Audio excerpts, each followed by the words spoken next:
जय हिंद दोस्तों। आज मैं आपको शून्य की सफर पर लेकर चलता हूं। इससे पहले दोस्तों, अगर आप मेरे चैनल पर नए हैं तो प्लीज आप इसे लाइक, शेयर और सब्सक्राइब कर दें और साथ ही बेल आइकन को भी दबा दें ताकि आपको मेरे नए वीडियोस का नोटिफिकेशन मिल जाए। तो चलिए दोस्तों, आगे बढ़ते हैं वीडियो में। शून्य नहीं होता तो आधुनिक विकास भी शून्य ही होता। शून्य से पहले दुनिया में कई तरह की अंक प्रणालियां विकसित थीं। उत्तर वैदिक काल 1000 से 500 ईस्वी पूर्व तक में शून्य के आविष्कार के बाद गणित में क्रांति हो गई। अंकों के मामले में विश्व भारत का ऋणी है। भारत ने अंकों के अलावा शून्य की खोज की। बीजगणित, त्रिकोणमिति और कलन की खोज भारत में ही हुई थी। स्थान मूल्य प्रणाली और दशमलव प्रणाली का विकास भी भारत में हुआ था। 2500 वर्ष प्राचीन उपलब्ध संस्कृत दस्तावेजों में भारतीयों द्वारा गणित के क्षेत्र में की गई खोजों की समृद्ध परंपरा का विवरण मिलता है। प्रारंभिक वैदिक काल 1200 से 600 ईसा पूर्व में संख्याओं की दशमलव प्रणाली और अंक गणित तथा रेखा गणित के नियम विकसित हो चुके थे। इन्हें मंत्रों, स्तोत्रों, स्तुतियों, श्रापों, श्लोकों, ऋचाओं और अन्य धार्मिक अनुष्ठानों की एक जटिल प्रणाली में लिपिबद्ध किया गया था।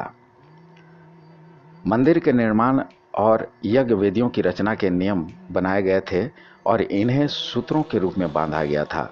उस समय के गणितज्ञ या ऋषि वायु, आकाश, दिन के समय आकाशीय पिंडों आदि की स्तुति को 10 की घात की ऐसी संख्याओं में व्यक्त किया जाता था जो प्रायः 10 अरब तक पहुंच जाती थी।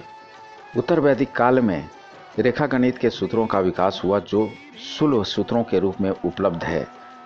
बोधायन सुलभ सूत्र को ही आज हम पाइथागोरस प्रमेय के नाम से जानते हैं, जिसकी खोज आज से 3000 वर्ष पूर्व की जा चुकी थी। एक कहानी के अनुसार भगवान बुद्ध ने अपनी होने वाली पत्नी को जीतने के लिए आंकड़ों की बड़ी बड़ी श्रृंखलाएं अपनी याददाश्त के आधार पर सुना दी थीं। बौद्ध काल में दुनिया अपने ज्ञान के चरम पर थी। तक्षशिला, नालंदा और विक्रमशिला नामक महानतम विश्वविद्यालयों में विश्व भर के लोग पढ़ने आते थे और वहां ज्योतिष, गणित, खगोल और धर्म के सूत्रों को समझते थे। भारत में लगभग 200 ईसा पूर्व छंद शास्त्र के प्रणेता पिंगलाचार्य हुए हैं, चाणक्य के बाद, जिन्हें द्विअंकीय गणित का भी प्रणेता माना जाता है। इसी काल में पाणिनि हुए हैं, जिनको संस्कृत का व्याकरण लिखने का श्रेय जाता है। अधिकतर विद्वान पिंगलाचार्य को शून्य का आविष्कारक मानते हैं। पिंगलाचार्य के छंदों के नियम को यदि गणितीय दृष्टि से देखें तो एक तरह से वे द्विअंकीय मतलब बाइनरी गणित का कार्य करते हैं और दूसरी दृष्टि से उनमें 2 अंकों के घन समीकरण तथा चतुर्घाती समीकरण के हल दिखते हैं। गणित की इतनी ऊंची समझ के पहले अवश्य ही किसी ने उसकी प्राथमिक अवधारणा को भी समझा होगा। अतः भारत में शून्य की खोज ईसा से 200 वर्ष से भी पुरानी हो सकती है। गणित के एक बहुमूल्य ग्रंथ बख्शाली पांडुलिपि के कुछ 70 पन्ने सन 1881 में खैबर क्षेत्र में बख्शाली गांव के निकट बहुत ही जीर्ण अवस्था में मिले थे। ये भोजपत्र पर लिखे गए हैं। इनकी भाषा के आधार पर अधिकांश विद्वान इन्हें 200 ईसा पूर्व से 300 ईस्वी तक का मानते हैं। यह ग्रंथ इसलिए भी महत्वपूर्ण है कि यह सुलभ सूत्री गणित के ईसा पूर्व 800 से लेकर ईसा पूर्व 500 के काल के बाद के गणितीय रूप को दर्शाता है।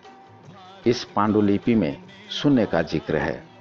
भारत में उपलब्ध गणितीय ग्रंथों में 300 ईस्वी पूर्व का भगवती सूत्र है, जिसमें संयोजन पर कार्य है, तथा 200 ईस्वी पूर्व का स्थनंग सूत्र है, जिसमें अंक सिद्धांत, रेखा गणित, भिन्न, सरल समीकरण, घन समीकरण, चतुर्घाती समीकरण तथा मचय आदि पर कार्य है।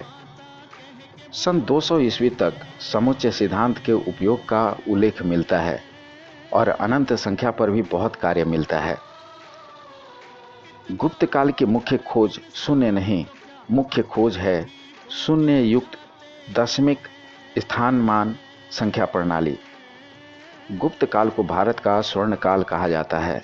इस युग में ज्योतिष, वास्तु, स्थापत्य और गणित के कई नए प्रतिमान स्थापित किए गए हैं। इस काल की भव्य इमारतों पर गणित के अन्य गणित सहित शून्य को भी अंकित किया गया है। आर्यभट्ट का जन्म 476 ईस्वी में हुई थी को शून्य का आविष्कारक नहीं माना जा सकता। आर्यभट्ट ने एक नई अक्षरांक पद्धति को जन्म दिया था। इसके अलावा गुप्त काल में ही ब्रह्मगुप्त, श्रीधराचार्य, महावीराचार्य आदि श्रेष्ठ गणितज्ञ हुए, जिनके कारण भारतीय गणित का विश्व भर में नए सिरे से प्रचार और प्रसार हुआ। तो दोस्तों, आपको मेरा ये वीडियो कैसा लगा? अगर अच्छा लगा हो तो प्लीज़ इसे लाइक, शेयर और सब्सक्राइब कर दें, ताकि मेरा मनोबल और ऊंचा हो और मैं और भी अच्छी वीडियोज़ आपके लिए ला सकूं। धन्यवाद।